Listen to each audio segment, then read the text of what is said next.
আল্লাহ তাআলা আমাদের মাথার উপর থেকে সেই খাবারের টুকরো সরিয়ে দিয়েছেন। এখানে আমাদের কোন কৃতিত্ব নাই, সমস্ত কৃতিত্ব আল্লাহর।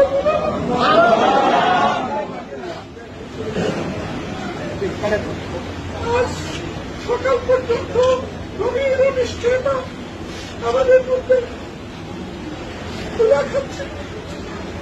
এরপরে এক সময় আমরা যোগাযোগ বিচ্ছিন্ন হয়ে গেলাম। কারোর সাথে আমরা যোগাযোগ করতে পারলাম না। কত জাতের কত